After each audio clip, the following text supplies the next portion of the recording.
Now let's settle for the details. Your comments are welcome via social media handles. My name is Elton Brobenau. Last week, two leading political figures made comments that many people just laughed over and ignored. The MPP's vice presidential candidate, Matthew Prempeh, and the NDC's presidential candidate, John Dramani Mahama, both called on political parties to jointly adopt a code for addressing the Galamsey menace. One of the most topical conversations as we head into the 2024 elections, whether you like it or not, the preacher man said it or one of the speakers said it. It's Galamsey. Nooks, we should hear from Nooks. You must have an enlightened position on it. Like I told the men's fellowship, as politicians, no politician will come up with a policy that will let him lose the votes of the people he wants to represent. After all, like my good friend Trump says, he doesn't like martyrs because they are dead. You should succeed in your advocacy. MPP should rebirth itself through Dr. Mahmoud Bawumia to continue those policies that will benefit all.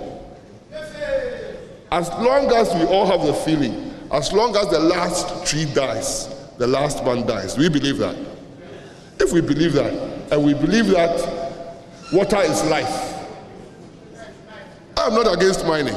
I'm 100% pro-mining. God gave the gold for us to use it to enhance our value, our lives. But the gold, God put it down there. And God wants us to use the gold to enhance our lives. So that we have to have responsible mining. Union leaders have come on board, CSOs have come on board, Nooks should not stay. But let us publicly, just like we do a peace agreement here during elections, let all the political parties come up and sign that we all don't want Galamsey, so that nobody can go and take advantage anywhere else. So that one person will not come and sign, President, I've signed. Then the person who wants to take the president out of the office goes around the country and say, hey, of course, he will win the vote. So Dr. Matthew Prempeh's position on the way forward in dealing with Galamsey, and he wants all the political parties to sign on to a pact to say that we will not, recognize illegal mining. But what we realize is that political parties take advantage of themselves while the people profit in the short term but suffer in the long term over the illegal mining menace. So this afternoon, we are discussing the role of politics in the Galamsey fight and how to break this chain of mistrust. We are joined by Professor Baffour Agyeman-Duah, former UN Governance Advisor and Chief Executive of the Baffour Foundation. I'll also be speaking to Erastus Aridonko, Joy News journalist, and we'll be joined by Reverend Dr. Opuni Frimpong, General Secretary, former General Secretary, Christian Council of Ghana, and Dr. Richard Amoakumba, political scientist, formerly with the Kwame Nkrumah University of Science and Technology. So let me start with Professor Baffour Agyeman-Duah. Prof, it's a privilege to have you here on the pause. Good afternoon. Good afternoon. Thanks for having me. Great. So is a pact what we need to get political commitment to end illegal mining? See, this issue is very unfortunate that our politicians are playing football with an issue that really will spell the future of our country. We are talking about an issue that is decimating our environment, destroying our river bodies and all. And we all know that the future of any country depends very much on these vital resources. So if they are talking about a pact, I will think that the political parties recognize the need to address this issue as soon as possible. Because the issue facing us is a crisis. Actually, it's a crisis. I'm very surprised that the leadership of the parties are not coming forward to commit totally to the stoppage of this very, very dangerous trend in our mining sector. Certainly, I can agree with anyone who says that we should mine. Sure, it's an endowment by God, so all of us have to mine, and they are mining responsibly. We also agree to that. But the reality is that our political party elites are all culpable in this because they are involved in one way or the other, and therefore their commitment has not been as strong as we will expect it. In this particular case, I think citizens are really ahead of the political leaders in terms of how to address this. And I think the earlier they come together to commit to this, the better for all of us. So therefore you sense hypocrisy in this, position that they want to adopt, even though they very much are abreast with what can be done to stop it today.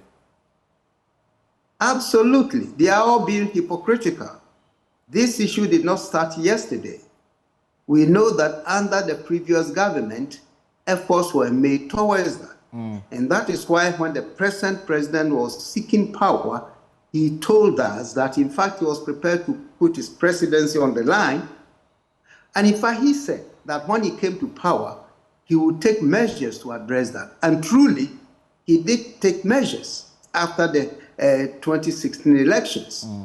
And because of the measures he took, his party lost seats in most, if not all, of the areas where Galamsey takes place. In fact, 22 And seats. what we know is that towards that election, opponents went there and told the Galamseyers that they will be spared this ordeal, those in prison will be released, on and on and on. And that's what led to the defeat. So as you can expect of politicians, they've all learned the lesson that the Galamseyers have become an important political constituency. They now have power to influence election outcomes. And that is why this party, NPP, has moderated its stance. And that is why the NDC is also moderating, but none of them, even in their manifesto, they make references to that, but nothing substantial to tell us how serious this issue is and how serious they will approach it. So both parties are culpable in this.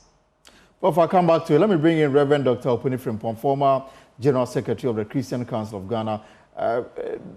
Reverend, you're welcome to the program. And I asked Prof about whether or not we should give any importance to this call by the running mate of the NPP, Dr. Matthew Opoku Prempeh, that just like we do for peace, we should have another program where the leaders of the various political parties will sign on to a pact that will commit them to end illegal mining. And I'm asking, is a pact really the way to go when the solution appears to be in front of us?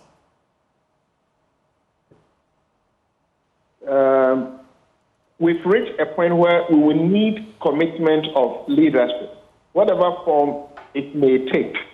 Over the years, we have witnessed the peace pact. It's become part of our democratic culture, and it has served us well. If one way of getting the commitment of our political leaders is getting them publicly to denounce irresponsible mining in Ghana, including the LI 2462, that would be excellent because, like Professor Agyeman-Duah mentioned, this issue of hypocrisy, they are all using this Galamsey for their own benefit. In one way, they go public to tell everybody we will fight it, and then they go to the ground and use it also to solicit for a vote.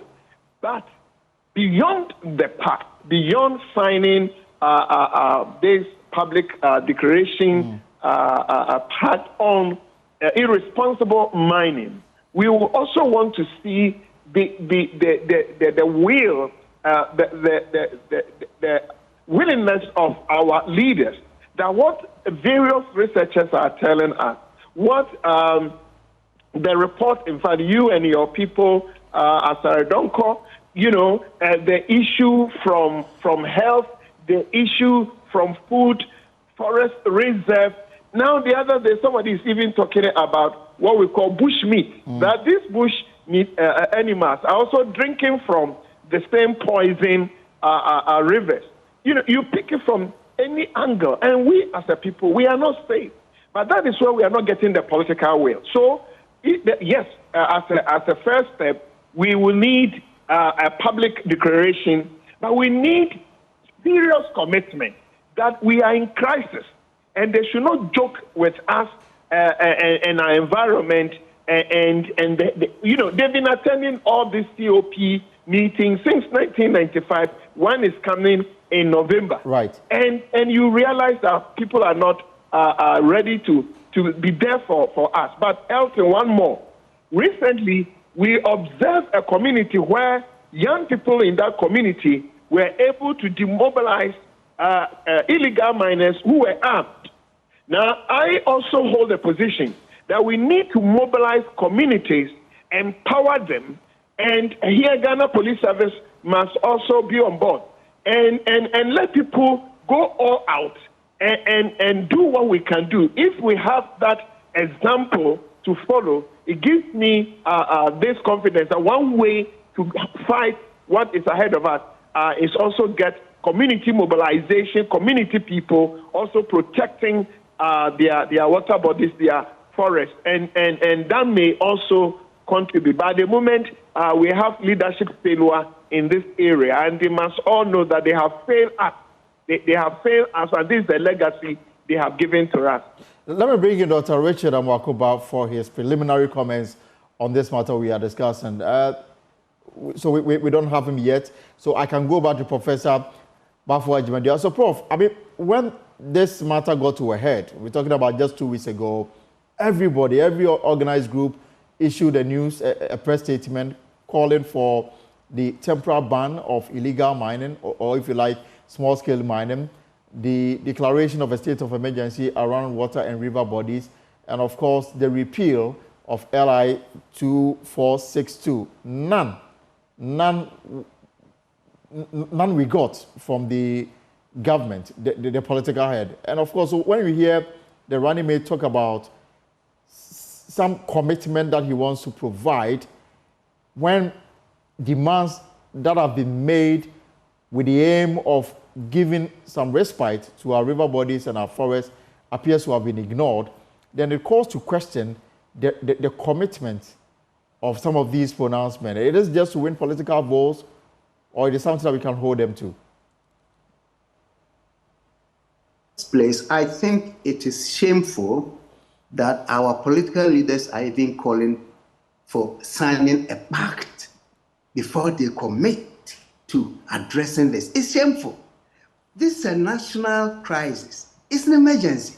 When our big river bodies are being polluted this way, when we are killing our environment, and you say, let's sign a pact like we signed Peace Pact before we agree that we should address this. Is that not shameful?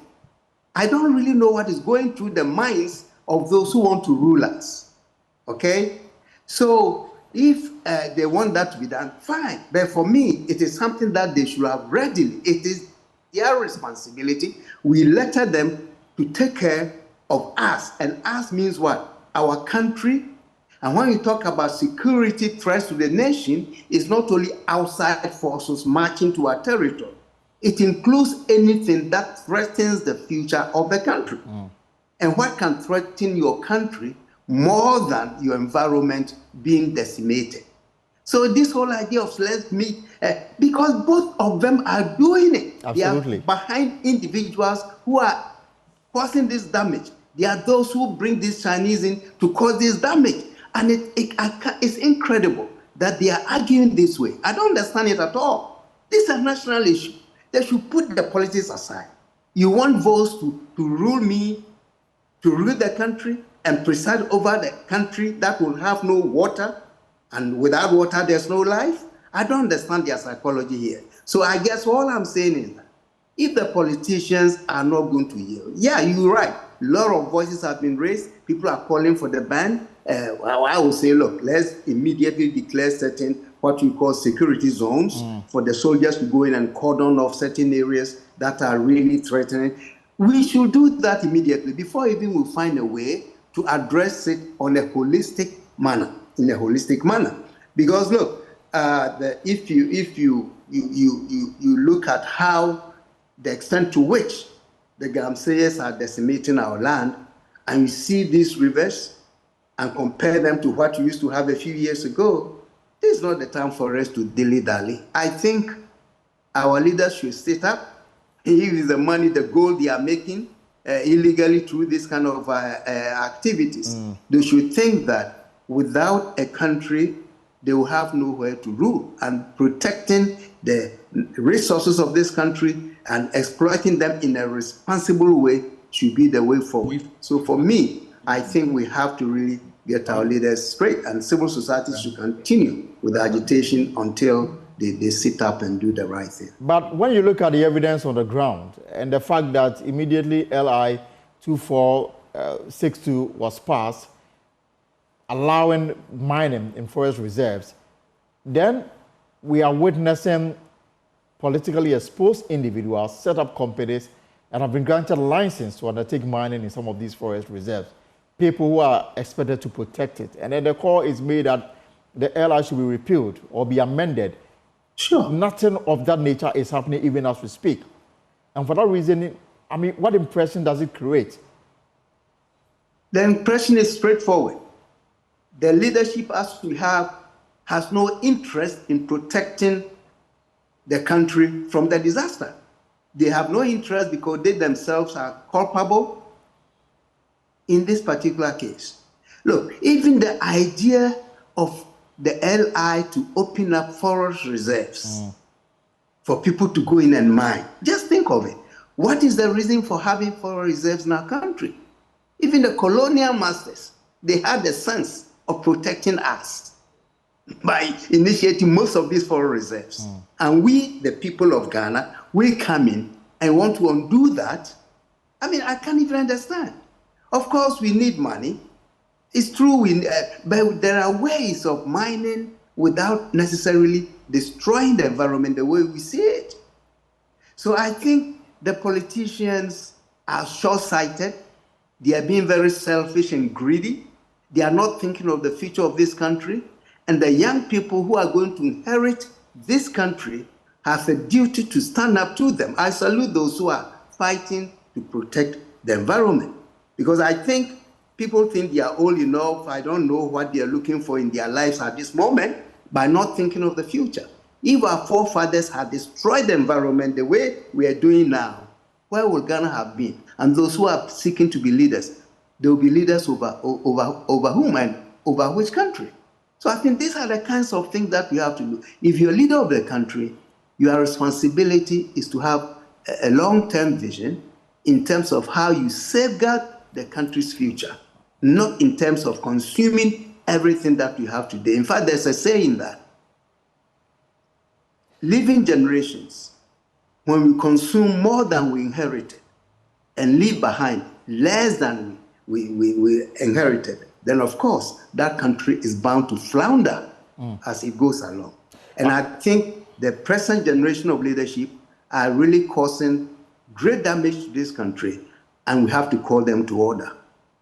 I'll come back to seek solutions as we move forward, and I'll also bring in Reverend Dr. Oponi pretty soon. But let me allow Dr. Richard Amakoba his comments on this matter.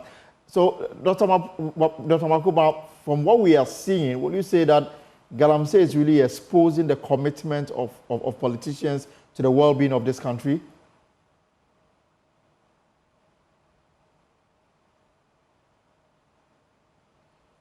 Yeah, Dr. Amakoba, if you can unmute for me so we can hear you.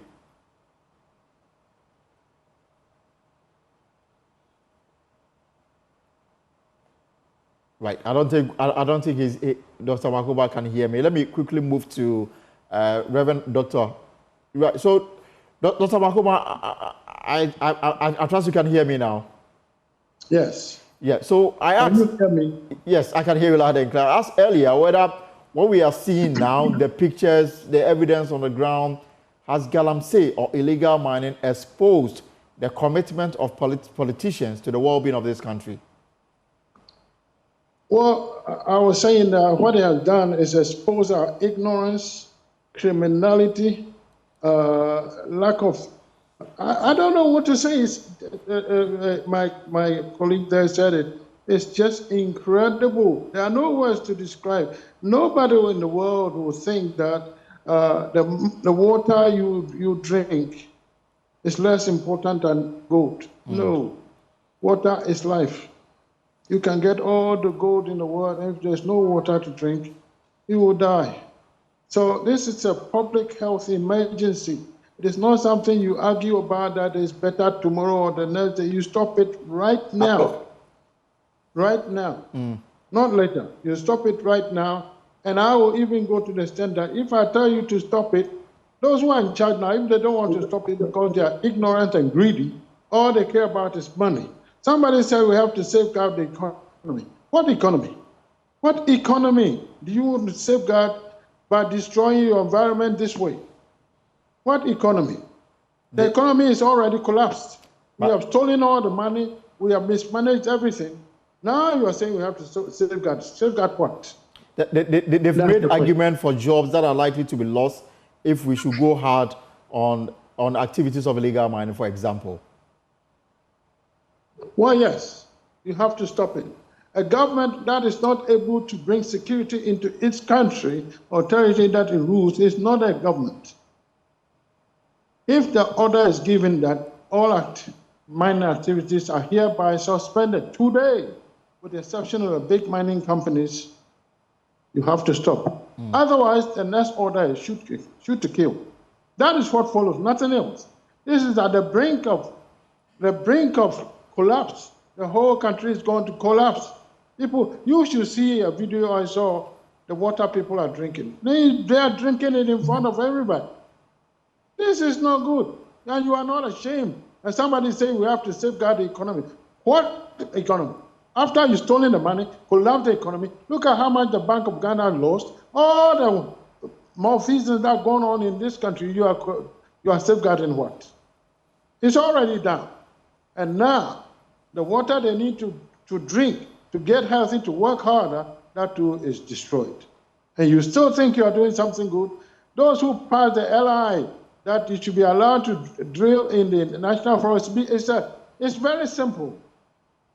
The politicians, the big guys have other guys who are working for them. They are partners. And so give us some time to do this here, this damage here in the national forest before you stop it. That's what it comes down to. And that's what they are doing. Because what they are saying for the excuse of not stopping it, it's not tenable. It makes no sense. It's only, sorry to say, only a fool who will do that. No, they have never had a story of Midas touch. They've never heard it. He touched everything turned to gold. You have your gold, but now you can't eat, you can't drink. What are you going to do? You are there. Is it, Dr. Bakuba, is it a case that perhaps the MPP is in power now, so we can hold them responsible for whatever is happening? Is it a case of skepticism that, I mean, if I should retrace myself to 2020, the MPP lost almost 22 seats in mining areas, and they are mindful of that. So, well, probably in terms of dealing with it, they're a bit. No. Yes, please go on. No, you don't run a country by gauging how many seats you will get. Speak the truth. Do the right thing. Be prudent. That's how you do it. And if by doing the right thing they won't vote for you, you are in the wrong country. You see, this is what is going on. Because NDC said that they tried to stop Galamseyers or at least bring it down, and they didn't vote for them. So this time, MPP too is not going to stop them. We've already lost. If you don't stop, if it's got to this degradation level, you've already lost. I'm sorry. It's too late. You should have stopped. You should have managed it. People can mine gold without destroying the land this way. Everybody does this. So many countries, they are mining there, but this is not how they are doing it. This one is complete destruction. No regards for water systems, nothing. Now, what are you going to drink? So now people are drinking dirty water. I wish I have the means to show you the video I'm talking about. Yeah, but we are showing some of them on our screens now. Yes. Okay, I'll send it to you. Maybe you can show it to all of us. It's an Arab guy who is talking about this. This is shameful. He's looking down, almost want to cry. And the guy sitting up next to him is drinking that water to show that this is the water they've been drinking all this time. And we are still talking nonsense, really. Nothing else. Anyone who is arguing otherwise, oh, please.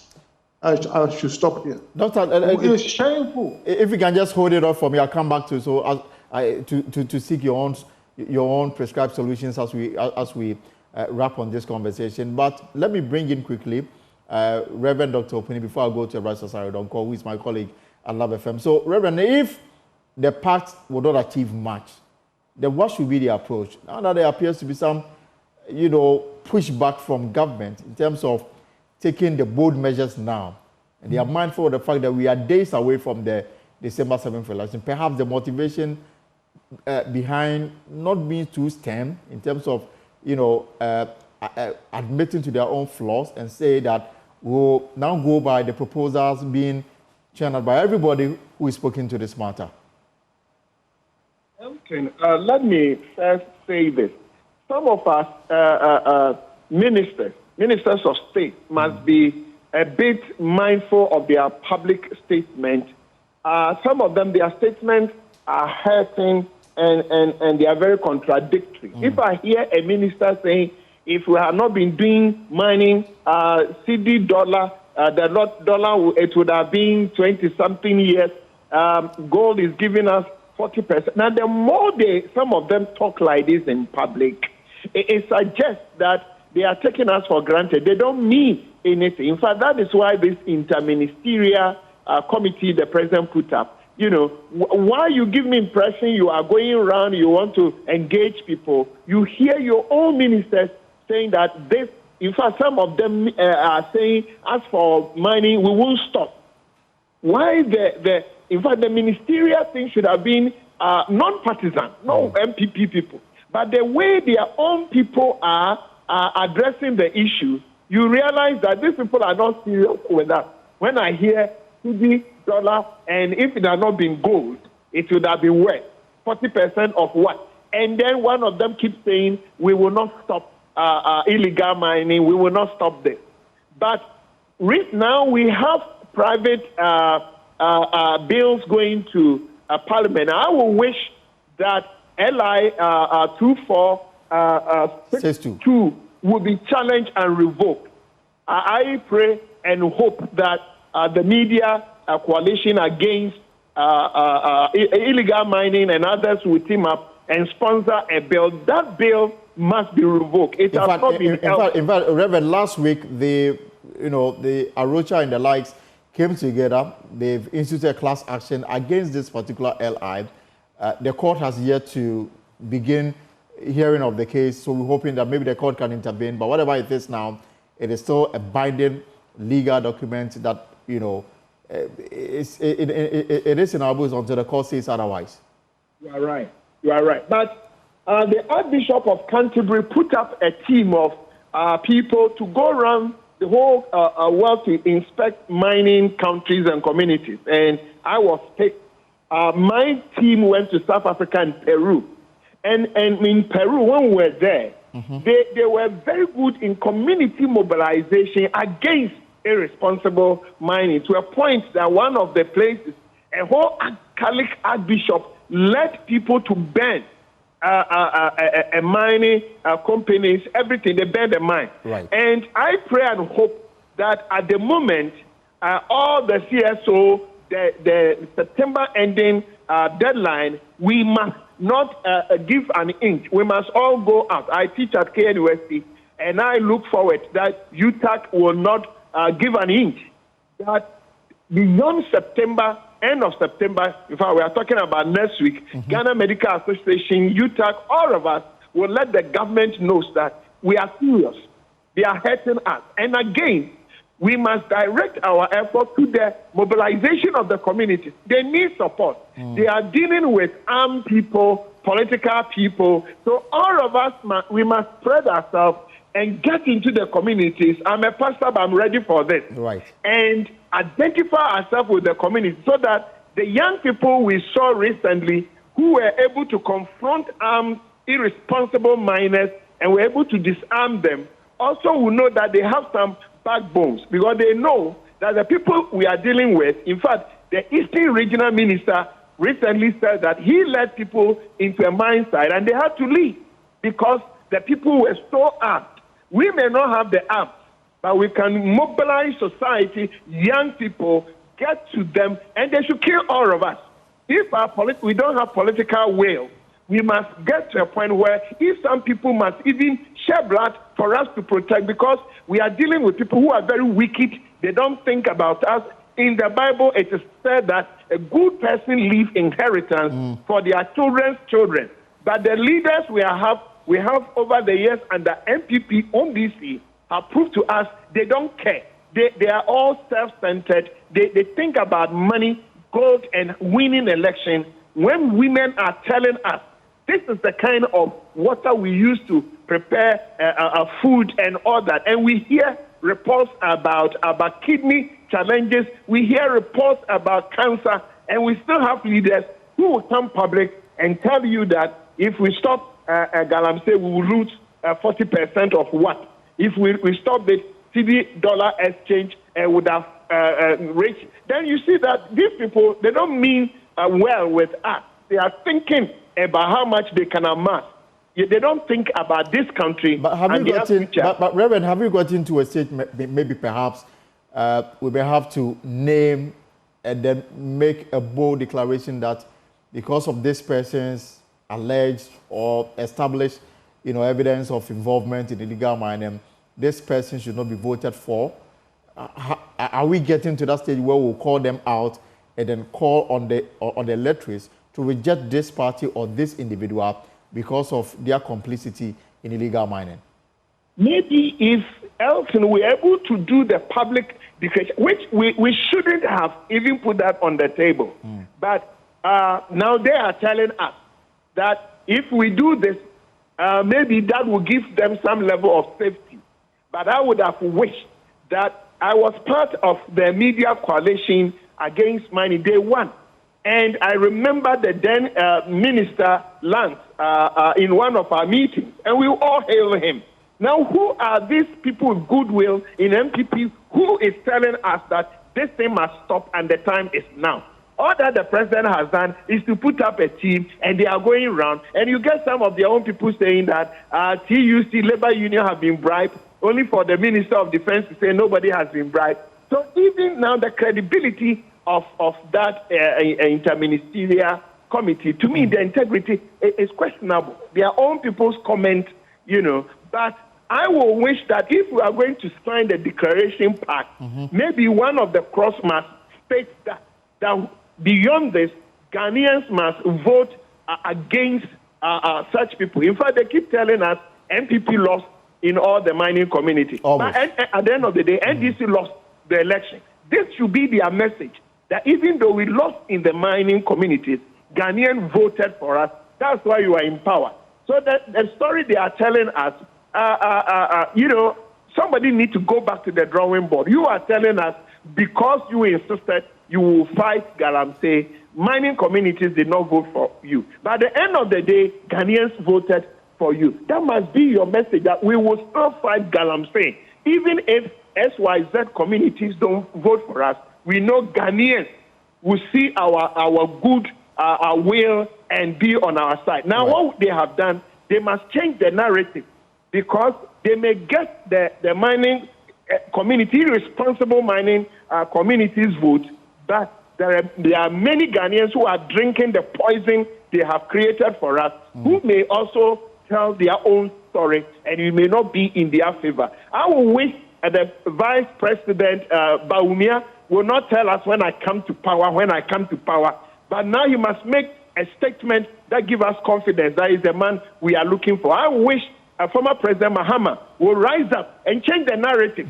but they are playing games with us. But again, Elton, I will wish that all the CEOs and the labor unions, we must mobilize, spread ourselves into the communities. At least your friend Asare Donko has given us names bold enough. The risk they have taken, We know Kumasi Wuntumi, MPP party chairman. We've heard about so many of them.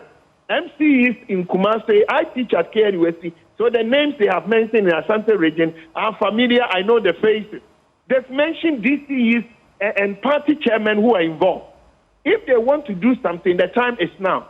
Else they should not only think about votes from the mining communities, but there are some Ghanaians who are discerning, who can deceive some of the people, but they can't deceive all of us. All right. Reverend, thank you so much for your time this afternoon. Let me go to Professor Baffour Agyeman-Duah as we begin to wrap up on this conversation. So, Prof, I mean, we've been warned by the environmentalists, we've been warned by health professionals, we've been warned by everybody connected to the environment and the destruction of it. The politicians appear to be living under the illusion that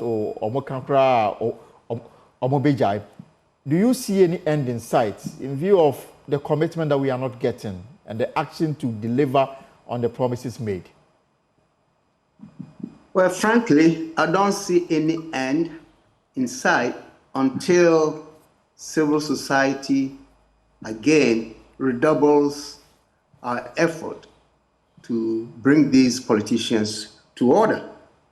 First, let me say that it is tragic that there seems to be leadership failure in this particular manner. I think the Reverend had already referred to this so-called committee put together by the president to go and do what I don't know. There was a bigger committee, interministerial, that even backfired when the truth was being told, you know. So I don't believe in that. And I think it's unfortunate that President Kufuor seems to me to have failed in leading this particular national issue. And it's tragic in my humble view. Secondly, in the same vein, his ministers are making statements, as the Reverend referred to, and I can make one specific mention here. The Deputy Minister for Lands, Miracle Duka, yes, has told people, Galamseyers, that when people come there, they should defend themselves and fight them off. So on one hand, a government, the president apparently seeking some solutions, is unable to even check his own ministers who are making irresponsible statements on this particular matter. That's also another tragic thing. And I think for the politicians on both sides of the aisle, clearly, because they are complicit in this crime, they are unwilling. So if you ask me, is there an insight? So far as we go with these two tracks, these two political parties, and so far as they appear to be even funding their parties with illegal money from these illegal activities, I'm not sure how we end. So therefore what? So therefore, what kind of country are we likely to witness in the next 5-10 years to come? No, I think we should make it, those of us interested, we should make it part of the elections.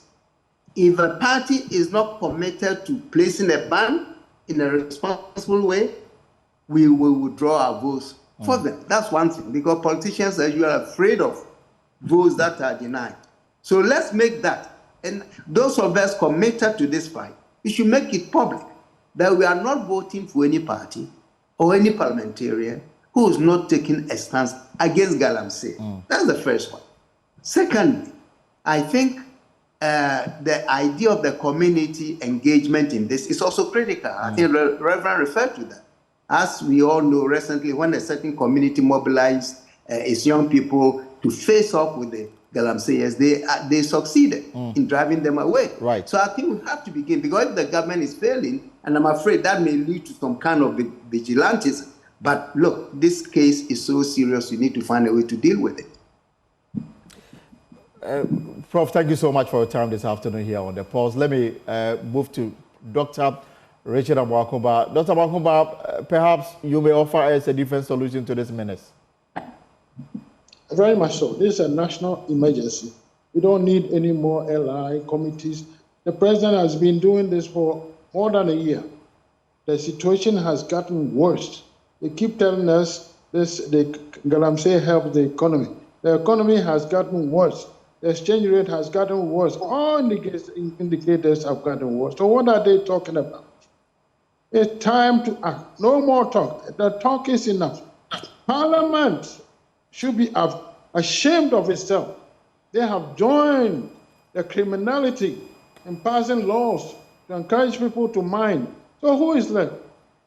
We can take them to court, but what are they going to do? We know this country. What will happen with that? So I don't really have a specific solution. But if I were to be in charge, the first thing to do is stop order. Everybody stop. I don't care whether we have a license or not. All licenses are hereby suspended until further notice. That's what you do. And calm the whole situation down. Give the rivers time to be cleaned up, you see. You can't talk about what we are doing while the damage is being done even worse. This is...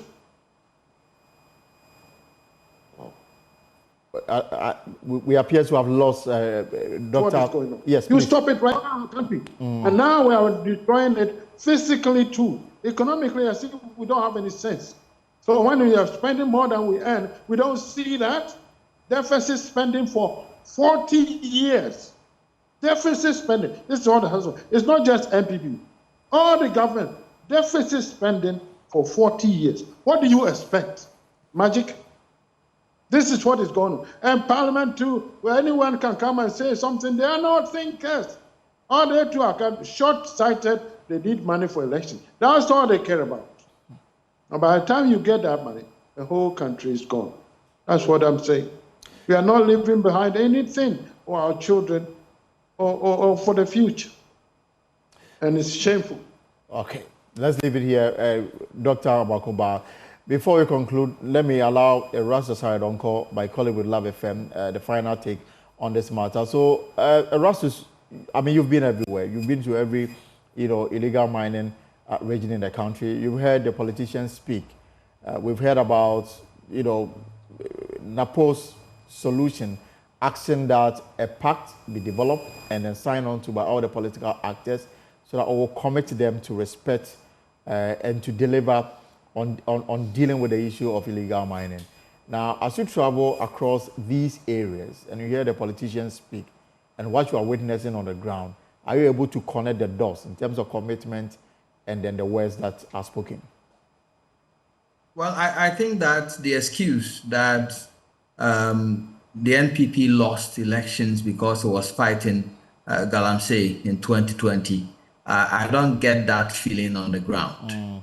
I will give you some instances. In Konongo, I was told by the Galamseyers that they funded NPP campaigns, and they were promised that when the party comes to power, they will be regularized, given licenses, and asked to mine.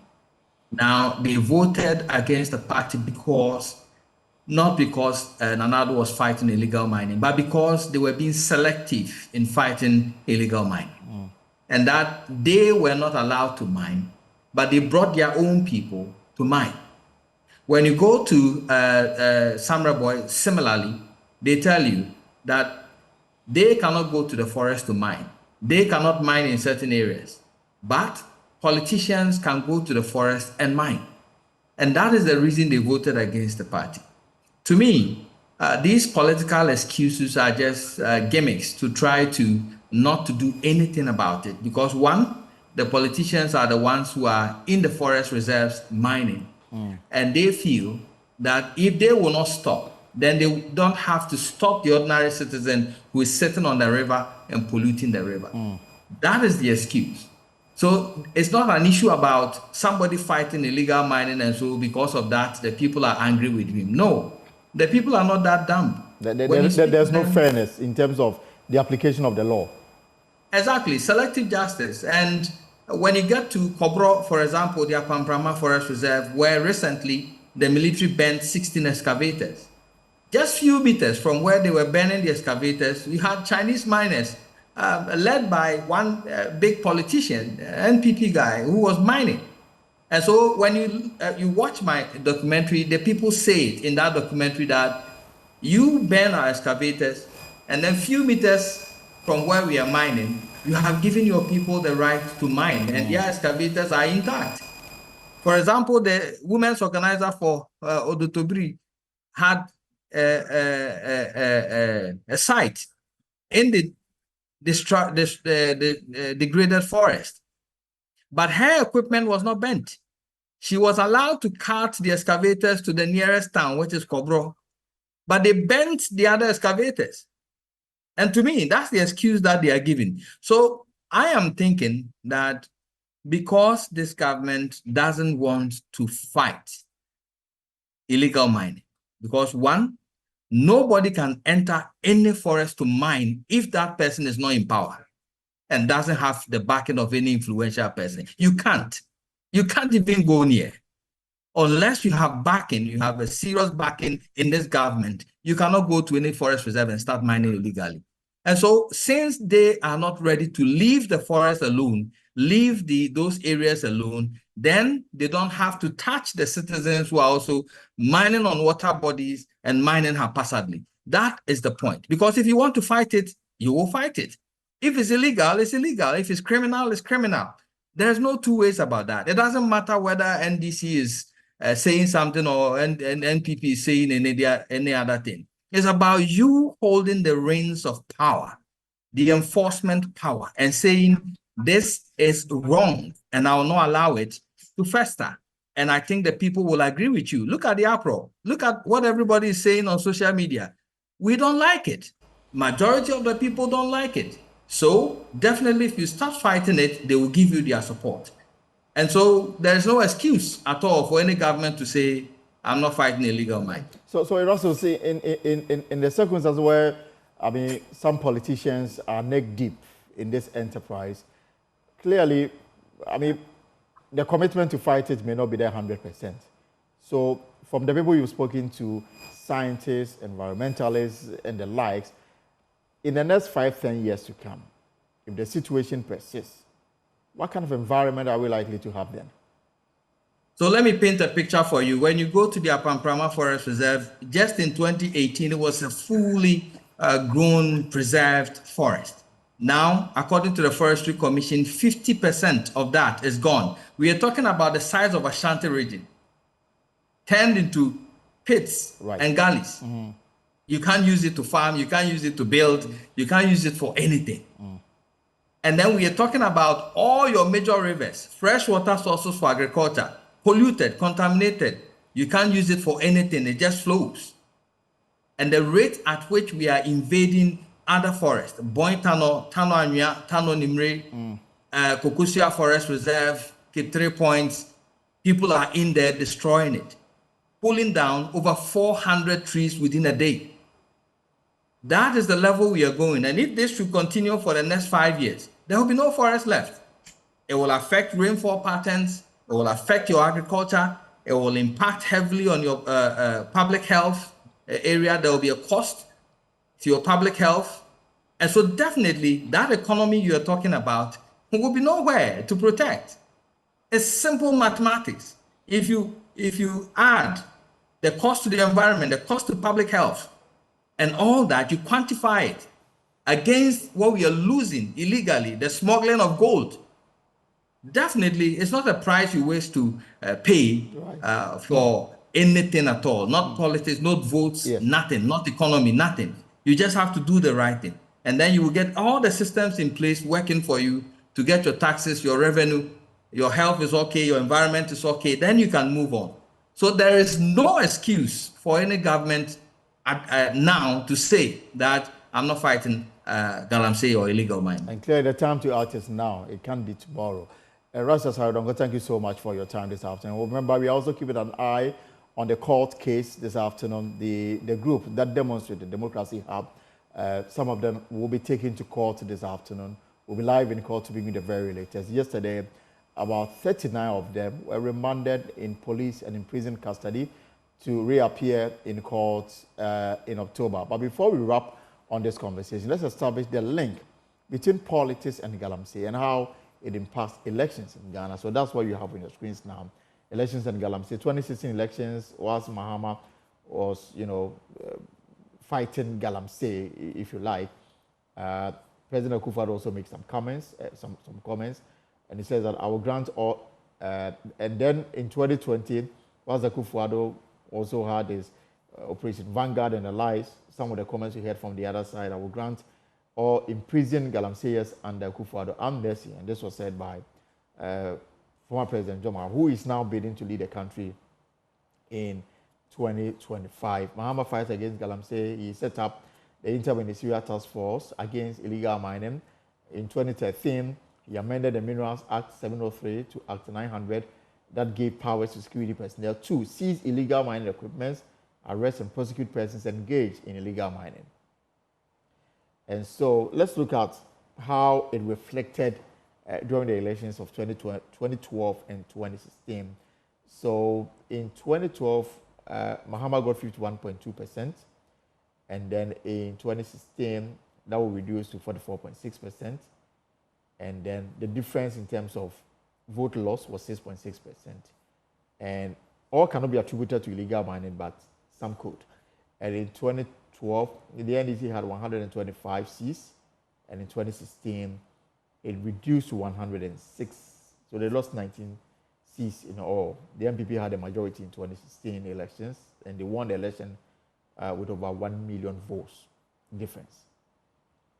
So when Akufo-Addo came on in 2017, he declared that he was going to put his presidency on the line on the matter of illegal mining. This was 2016, he was in power. And then it led to the setting up of several committees, Operation Halt, Operation Vanguard to end Galamsey and the destruction of forest reserve. And Professor Baffour Agyeman-Duah was put in charge of Operation Vanguard, and his report is a matter of public knowledge. And according to him, the frustration he went through in doing his work, eventually that committee was dissolved, he lost his role in government, and is now just a private citizen. So 2016, how did the MPP do? So they won the election by 53.6%, and in 2020, it will reduce to 52.2%. President Akufo-Addo is on record saying that, they lost in almost all the mining areas, and he blames it on the government fight against illegal mining. But as we have been told by Rice Saronko, that cannot be entirely accurate, because some of the miners that voted against the MPP did so because there was no fairness in the application of the law regarding the destruction of mining equipment and the government-owned approach to dealing with illegal mining. So 2016, MPP had 169 seats, and in 2020, that will reduce to 137. So they lost quite some seats, 32 of them all. And that's the reason why we almost have a hung parliament, making government business on the floor quite difficult. So these are the constituencies that are within mining areas. Amenfi Central, Amenfi West, Elembele, Jomoro, Pistiahuni Valley, Takwan Swayem, Wasa East, Ahantampo, all in the western region. So check for yourself 2016 and 2020 in terms of the vote difference. For example, Amenfi Central MPP had 53, and then it came down to 39, and then Elembele, Jomoro. So those are the differences in terms of votes per term in the mining areas.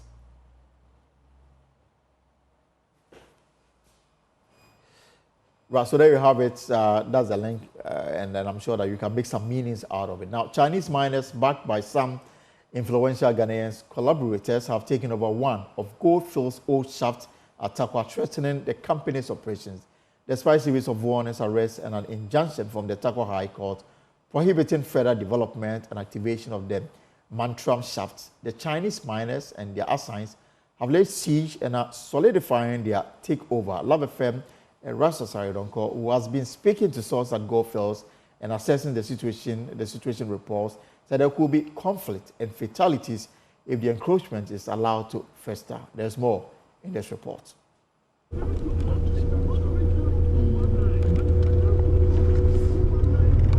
Goldfields Ghana Limited acquired Takwa Goldfields Limited in July 1993 and developed a new open pit mine by 1998. In 1999, the company closed down its underground operations and associated shafts, including the Mantram shaft located within the Brahababome community. Some indigents of the town are leading Chinese miners in an encroachment and a forced reopening of the shaft. The man-trimmed shaft is located few meters from the pit wall to Goldfields' main Tebrebe pit, and there are concerns any occupation of the shaft could lead to fatalities. Behind me to my left here is the Tebrebe pit, one of Goldfields Mining Company's active mining pits. Now, the man-trimmed shaft, which is over 35 years old, is to my left here behind this, and it is behind the pit wall of the Tebrebe pit. Experts at the University of Mines and Technology have spelled out the dangers in opening the old shaft for small-scale mining. Here is Dr. Eric Stem, Senior Lecturer and Head of the Department of Environment and Safety, Dr. Shadrach Fosu, Senior Lecturer, Minerals and Material Science, and Dr. Theophilus Joe Asari, Environment and Occupational Health and Safety. Underground mines, when there is going to be blasting, you have to be able to account for everybody who has gone underground and make sure that they've come to the surface before you do blast. But I think the challenge with most of the small-scale underground mines is that there is really no proper system to account for those who have gone underground. So it's possible that you are doing a blasting, but some people are still underground because they've not been accounted for on the surface, and those people will be trapped over there. You know, in underground mining, we leave support, natural support, where we have the natural rocks serving as a support to the roof. From my experience, these artisanal small-scale mines do say that quotes, so they start chopping off the pillars that was left by the technical people who designed the underground mining. And then they tend to use wood to support the natural roof. If you look at the strength of the roof and using wood, you can see there is vast difference in terms of structural design, which can lead to collapse. The ventilation system, which is another key area. So in an underground mine, you have an opening, and there's another opening will become your venting point. They don't know, okay, because right now most of the community mine, you have 1, 2 pit, or maybe 1 tunnel, and you have 2 community mines. So instead of being entry and exit, one is using this point as an entry, the other community mine is also using the same point as an entry. So ventilation is a very key issue. Police interventions, series of requests to national security, and applications to the Chamber of Mines and the Minerals Commission to help stop the encroachment have failed to yield any results. Perhaps a stitch in time could forestall a looming conflict situation and possible fatality. Reporting for Joy News, Erastus Asaredonko, Takwa, Western Region. Right, so this is the pause here on Joy News. We'll take a short break and return with more on the show. Stay right there. Welcome back to the show. Now, let's talk about the climate, because a man in Dambai has founded Dream Village, a sustainable farming and trading center to nurture the next generation of climate activists. Now, located near the Oti River, it uses eco-friendly housing, solar power, and rainwater harvesting. Over 2 years, the village will train local farmers and environmentalists in regenerative agriculture, promoting safe food production and environmental stewardship. On climate-focused series, Mahmoud Mohammed Nuruddin examines how this initiative supports the climate change mitigation. My name is Clement Matomas, and I'm the founder of Dream Village, Ghana. Our main objective is to provide a space where people can come and dream. Farmers can come and learn about regenerative agriculture, and a place to gather also the youth to empower them on agriculture skills, as well as to become a nature activist. Clement Matomasin is overseeing the village garden, while other workers engage in various tasks to maintain productivity. Structures at the village are from mud-based construction materials such as earth and thatch, which are cost-effective and can sequester carbon dioxide from the atmosphere over time. The walls can also act as carbon sinks, storing carbon and preventing it from re-entering the atmosphere, thereby helping to mitigate the impacts of climate change. Clement says embracing locally sourced materials enables communities to reduce their carbon footprint associated with construction, a key principle underlining his Dream Village initiative. So with regards to our housing system, we deliberately choose to build our houses using local materials. Indigenous architecture has been with us for generations, and some of this architecture have very good backgrounds behind them, why they build our architecture that way. For instance, the round huts help harness energy within the housing system so that at least energy, positive energy, will keep staying within the housing.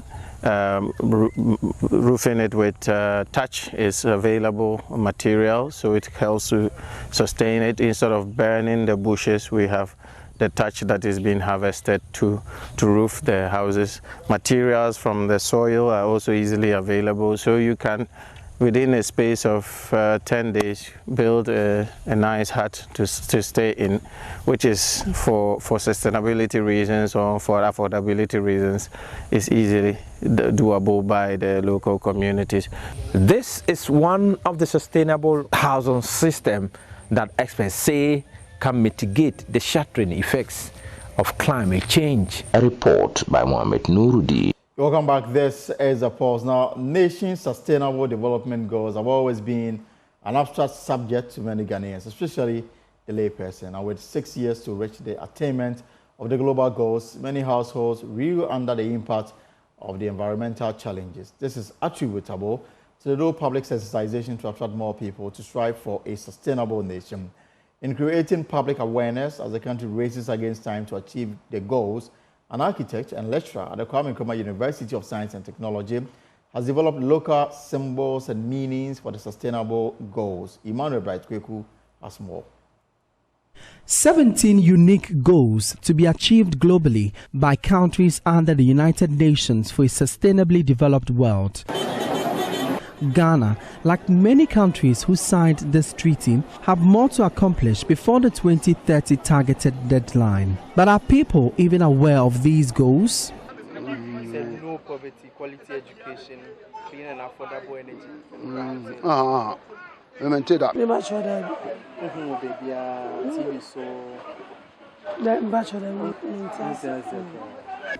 This level of low awareness confirms the 2023 research on examining the level of public awareness on the Sustainable Development Goals in Africa. It revealed some Ghanaians knew about Goal 1 to 4 of the SDGs, but generally awareness of the global goals was low. Out of the numerous languages of the world, the SDG symbols are only transcribed into 6 dialects.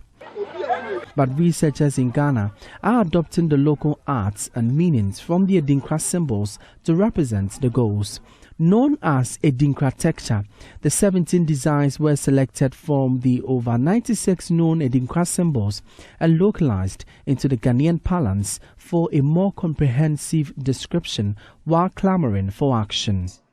Professor Rexford Asase-Opong is the brain behind the piece. One of the key things about sustainability is your ability or our capability and ability to appreciate our culture and bring culture into it. Sustainability is about people. It's about development. The Adinkra symbol, despite being artistic, has meanings which communicate. Adinkra symbols from Sankofa. Sankofa nature say, I say, Adiabia, Wapo, Anna Etchem. Now, what sign a coachia sign kofa. Health and well-being basically is abstract. But if you bring it to our local system and you are showing a symbol of Ahoden to the local person, he will know that if I have strength, if I have Ahoden, I'll be able to work and also reduce poverty. There is a call for the incorporation of the symbology in the local curriculum to expose children to climate action and environmental sustainability. For Joy News, my name is Emmanuel Bright Kweku. Welcome back. Now let's shift to some other stories. Now, application for renewable energy technologies in solving land degradation and water pollution. That is the theme for this year's Energy Commission Senior High Schools Renewable Energy Challenge. It is a project-based competition born out of collaboration between the Energy Commission, the Ghana Education Service, and the Ghana TVET Service. The schools challenge seeks to provide education and awareness on renewable energy, clean energy, and energy efficiency among the various senior high schools and technical institutions in the country. The aim is to promote creative thinking and problem solving among students. Students use local materials and an applied renewable energy technology to solve problems in their locality. The final comes off on the 8th of October, and the partners and contestants join us for a conversation around this matter. And we've got some of the students who will be competing from Dabopa Technical Institute in Tamale, Zakaria Joshua Wumpini. Joshua, if you can hear me, good afternoon.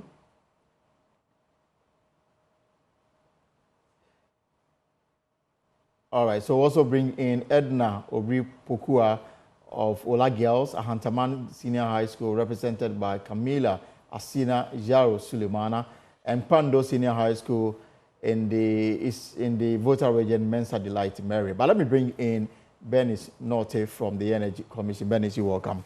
Thank you very much. So tell us about this. So the Renewable Energy Challenge is a project-based challenge, as you said earlier, using renewable energy technologies to solve a particular problem that has been identified. So this year's theme is application of renewable energy technologies in solving land degradation and water pollution problems. So we've had the regionals, which span over all the 16 regions. We had 109 schools participating in all 16 regions. We've had 16 regional winners. Then we grouped them into two zones, the Northern Zone and the Southern Zone. The Northern Zone winners were Dagbopa Technical Institute, St. James Seminary, and then yes, and then Ola Girls, the Ahafu region. Then for the Southern Zone, we had Pando SHS, Ahantaman Girls, and then Obuasi SHTS. So they will be battling it for the finals on 8th October at 9 a.m. So these schools are the ones going for the finals? Yes, they are. Okay, so, I mean, what is so unique about this? I mean, tell us the uniqueness of this challenge. So it is not just a project-based challenge where you come, you win, and then your project becomes a white elephant. The Commission has signed a memorandum of understanding with CSIR, that's the Center for Scientific and Industrial Research. Right. So the unique projects that comes out of the finals, they are further refined by CSIR and brought to the market for commercialization. This MOU started in 2022.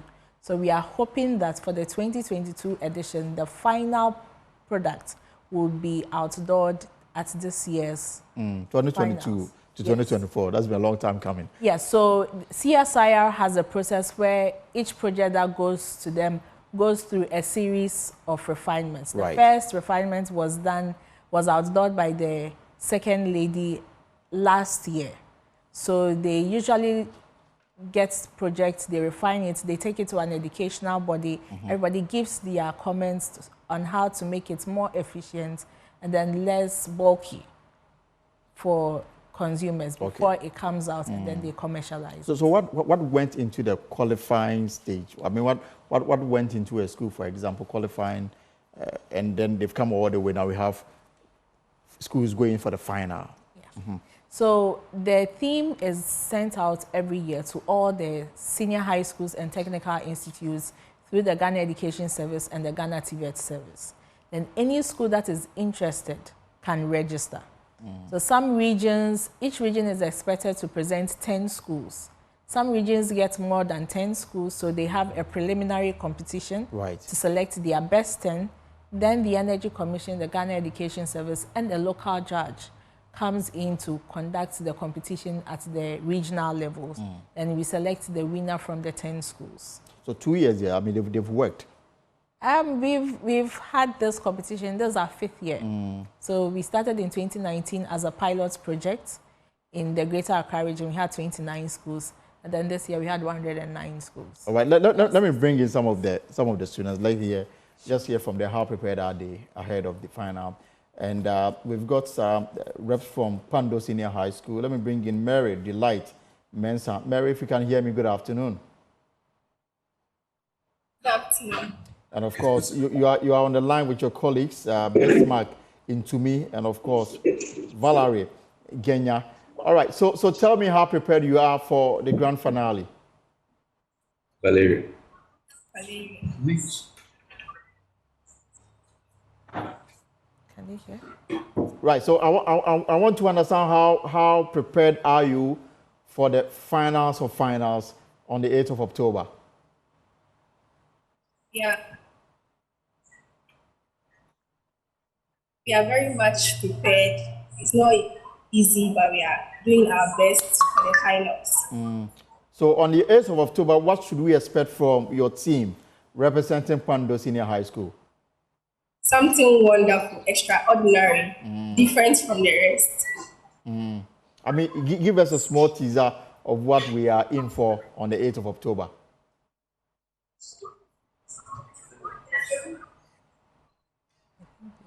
Right, I think some technical issues. So I'll come back to you, Pando. Let me take a quick trip to Ahantaman in the western region.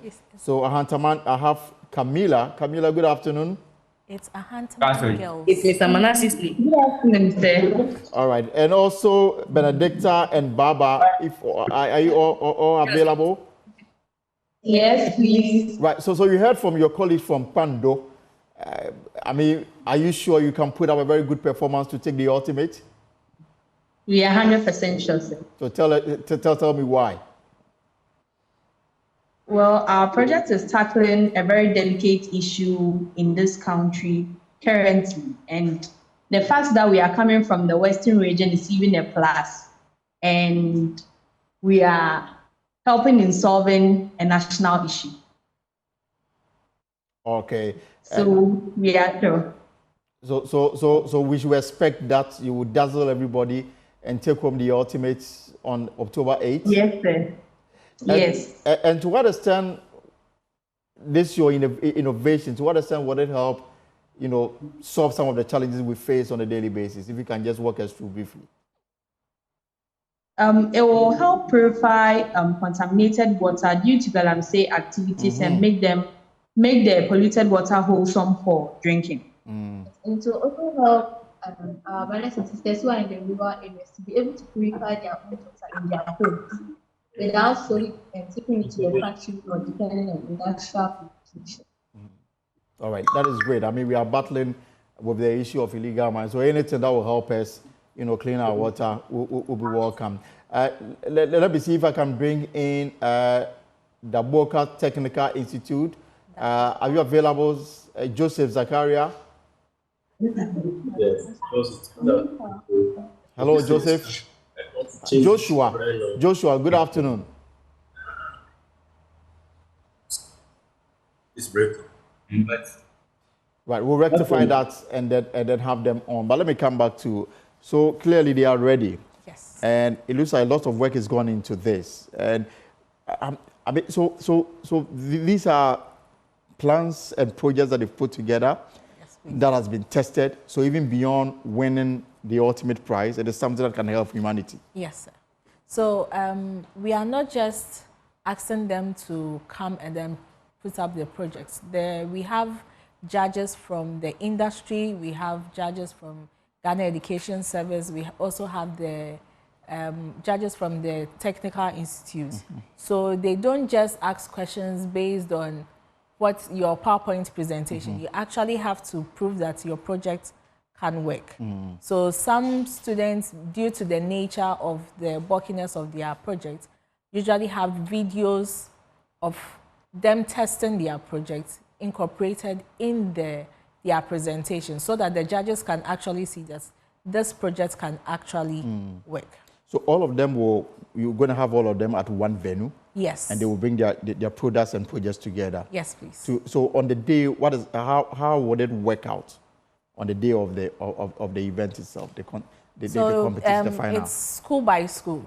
So they usually ballot the night before. For preschool is going to present first. Preschool will go after. So it's 6 schools. So they are going to be arranged first, second, third, fourth, fifth, and sixth. They'll come. Each school has 10 minutes to do their presentation. Then the judges will ask them questions based on the presentation that they have given. Then after that, they'll compile their results and then declare a winner. Knowing very well that every school has its own unique, projects that they will be presenting, I'm wondering how they will be able to listen to different projects and then come to the conclusion that this one stands out, knowing very well that each may solve a different issue. Yes, so there are criteria that we've shared with all the schools. So the judges mark them based on that criteria. It has been agreed upon with all our schools. So the judges mark them based on that criteria. That's why we don't, we actually have a theme for each year so that every project that comes is around this theme. Is around the theme, so that we don't have diverse projects, some solving water, some solving food. So if we are going on land degradation and water pollution, we have that theme. Then every project that comes out of the competition is geared towards that theme. We have the Bopa Technical Institute now. Let me quickly speak to them as we begin to wrap up on this conversation. So Joshua Wumpini Zakaria, good afternoon if you can hear me. Good afternoon. Afternoon, sir. And you are there with your colleagues, Elijah, Beatrice. All of you, are you ready for the showdown? Yes, we are ready. We are very ready. So what will you be presenting to the judges on October 8th? That day we are going to present a smart prefix system. And for how long have you been working on this project? So we have been working on this project for a while now to meet the demands of the society and other people who are in need of it. And you are confident that on October 8th, yours will stand out? Yes. Yes, please. Yes. All right. I wish you the very best and we hope to see you on October 8th as you demonstrate what you have been able to develop. But I must say that you're already winners in your various fields. The fact that you were able to put together this and you have the confidence to even present it to a larger audience. So I want to congratulate all of you. And all of you are winners, but hopefully on October 8th, we will see you here in Accra. So as we wrap up, I mean, you said this is the 5th, you are in the 5th year. Yes. What has been the impact in terms of possibly tracing to see whether the projects are already in the system and working? Okay, so as I said, CSIR's MOU with us came in 2022. Right. So it's a solar dehydrator that will be used to preserve and dry foodstuff instead of putting it on the ground, leaving it to the mercy of the sun. So we are looking for uniqueness of projects. The project might be existing, but what is so unique about what you are presenting to us? You don't want something that is already in the system. Right. You can pick something that's already in the system. Make it better. But make it better. Add your own touch of uniqueness to it. It will be, the finals will be at the Accra International Conference Center at 10 a.m. on October 8th. Yes. Yeah. And you have sponsors for this? Yes, we do. So for this year, we have GIZ sponsoring us. We have Ashesi University, AFD, we have Vivo, we have Empower, we have Volta River Authority, and then we have Promasidor. All right. So enjoy. Of course, of course. So we'll see you on October 8th Yes, at sir. Accra International Conference Center with all the students, and then we'll hear what they have for the world. Sure. Thank you very much. Benny, thank you very much for coming Thank through. you, sir. And of course, we'll take a short break. When we'll come back, we'll be wrapping up the show with a conversation around malaria. Stay right there. But before we go, let's talk about malaria, because Ghana is beginning a malaria vaccine implementation today.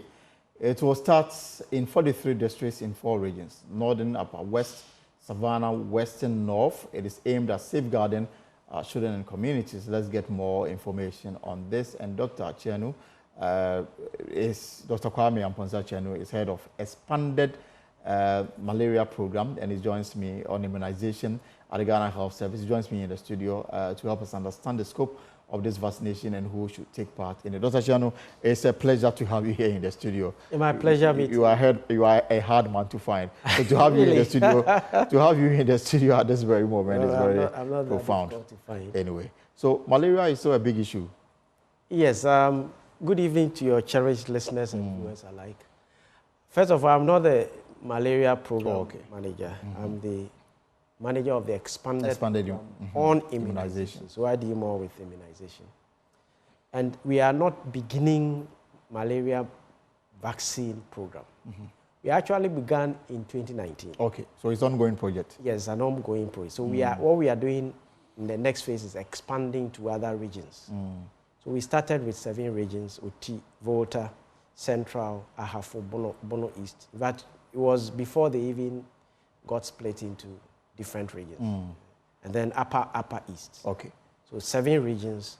Now we are moving to additional 4 regions. And so Upper West, Northern region, Savannah, and then Western. Is there a reason? They are coming on board now. So, yes, so meaning what, since 2019, they've never been part? No, actually we started as a pilot alongside Malawi and Kenya. So the pilot is over. And there's we're doing full scale? Yes, there's a recommendation to expand further. So we're actually doing what we call phased introduction. And so we've gone beyond the 7 regions. We are now going to 4 additional regions to make 11 out of the 16. And within the next 3 to 4, 5 years, we should have expanded to the rest of the nation. So malaria is a big issue in Ghana? Yes, of course. It's been the #1 killer of children, as you know. Most vulnerable people are the children under 5 and pregnant women. I would say that we've chalked some successes, but we still need additional interventions. And so the vaccine is coming as part of the existing interventions or to add on to the existing interventions to kick malaria out. But doctor, after so many years of creating awareness about malaria, even though people will look at malaria and say that malaria cannot take me to my grave, I'm expecting something bigger, for want of a better word. And all these years, it is still the #1 killer. Well, I'd say it's still part of the topmost killers of children, especially. Remember, once you go past your 5-6 years of life, you would have developed what we call some immunity. And so it hardly kills adults, all right. Some adults have succumbed to it. The reason why we seem to underestimate it in terms of because it's how endemic, devastating it can have. Yeah, because it's endemic, and I have had several bouts of malaria. And I guess me too, plenty. Yes, but then if you are semi-immune, of course, if you are semi-immune, you are protected in a way. But for children who are, as you say, unimmunized and also vulnerable, they succumb, especially children under 2. Malaria kills. Is it the case that because they don't get a vaccination on time? Not as the vaccines came not too long ago. I'm talking about in previous times. Yeah, that's what I'm saying. The vaccines, malaria vaccine has taken a long time to develop, more than 30-something years. So it's not about the vaccine, but the fact that even with the existing interventions, we still needed to do more. So I would say that we've come a long way. Malaria is being on the downward trend. So now even Ghana has moved into elimination phase. Right. But it's still a very difficult, disease to fight. And any additional intervention is welcome. So this particular vaccine, you would say that what it is the alpha and omega of malaria? No, I wouldn't say so. There are existing interventions like the bed net. Right. It's done its own job. The indoor residual spraying, the seasonal chemo prevention, and among many other interventions, especially the curative part where you have prompt diagnosis and treatment. All these have helped. But we've got into a time where you need additional interventions, and the vaccine has come in handy. And if you look at the data from the 3 countries that did the pilot, actually the pilot ended just last year, the end of last year. Fantastic. Results? Yes, you're looking at about a reduction of more than 13% in all-cause mortality. It doesn't matter whether it was malaria or not. If you look at death of children in those areas where the malaria vaccine was piloted, death has reduced by more than 13%. That's great news. Yes. So the 4 regions that are coming on board, what will be the approach? Or what is the approach on the ground? The approach is usually before we do any new vaccine introduction, we have a lot of stakeholder meetings, planning. We've done the training for the regions. So the regions will do a cascaded training. We do the communication bit, the social, the demand generation and all that. And part of it is what we are doing now. And it's not in a campaign form. It's part of the routine now. Right. So it's not as if we have set a day and that we are doing a vaccination and that's it. No. Today marks the beginning of the start of those who are now coming on board officially. But going forward, it's not even every district that is going to start today or tomorrow. Okay. But we are hoping that by the end of the year, all districts in those 4 regions, 43 in all, would have started in a way. So today marks a special day for us because officially we are saying that they are starting, at least 1 or 2 districts would have started. And this is for free? Yes, it's provided free of charge, just like we provide for all the other vaccines that we have in the routine immunization system. So the lessons you picked from the pilot phase, and were there skepticism? People usually have some pushback when they are being introduced to new medicine, especially. Obviously, all manner of conspiracy theories. Exactly. We suffer the same thing. The interesting thing is that anytime you have a new vaccine, the conspiracy theories will start. But eventually, you need to debunk the rumors, the misinformation, the disinformation, and so on. And as you said, we've learned a lot of lessons. So those who are coming on board have the benefit of the hindsight for those who have already started or who are already doing the vaccination. All right. So the target here is what, children? Children. Or everybody is included? It's children. These vaccines are for children for now. And for us as immunization, our target is usually under 5s. But essentially, we are looking at an infant, those who are below 12 months. And so we start with them, and then by the age of 5, they should have completed. Or ideally, by 2 years, they should have. But government has made provision for us to give vaccination until they are 5.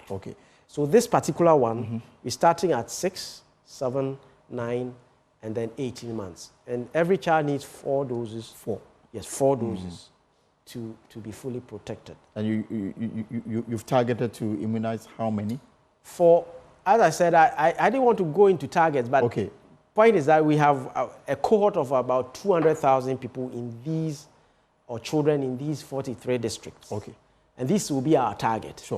And so if you ask me specifically, but it's a rolling cohort. So they will move out, another cohort will come. That's why it's a bit difficult to talk about target. Our target group is children under 1. But we start at 6 months. And so for this particular one, any child who is 6 months to 11 months qualifies to take the first dose in those districts. And then based on the discussions and the arrangements with the local healthcare workers, they would then counsel healthcare givers to bring the children back after every 4 weeks for the first 3 doses. So for the first 3 doses, we are doing 6, 7, and 9 months. But if a child comes, say, at 9 months, they will still start, but then they have a minimum interval of 4 weeks to come for the subsequent doses. And then the 4th dose is given at 18 months. And you will say that there's not been any identified side effects? As for side effects, for every medicine, every vaccine, you have some side effects. But these are side effects that we've learned from the pilot, and it's not different from the side effects that we get from routine vaccination. So the fever, sometimes pain in the injection site. Some may have, of course, children cannot complain of headache. But then some may have what we call malaise. And these are common side effects that are associated with a number of vaccines. So deal with that. So for a mother who is listening, how would that person be able to identify that this person is coming from the Ghana Health Service, for that matter, as you're able to open up to that person? Yeah, there's no new arrangement. It's a routine, the regular schedules that they have. So as and when they are due for weighing, so to speak, the child welfare clinic. So they have to take the child to the hospital yes, and get to that the facility. and get that done. And then when the nurses visit the outreach centers, they also have arrangements with the communities. And usually they work with the communities. So before the nurses even go there, they are away. They are away. Okay. Finally, is there plans to have it nationwide? Because I know that some regions are yet to be touched. Yes, I think that has been the plan. So, of course, we don't have all the resources, all the vaccines, all the money to do that. So that's why we are doing a phased introduction. Sure. So we are now going to the 11th region.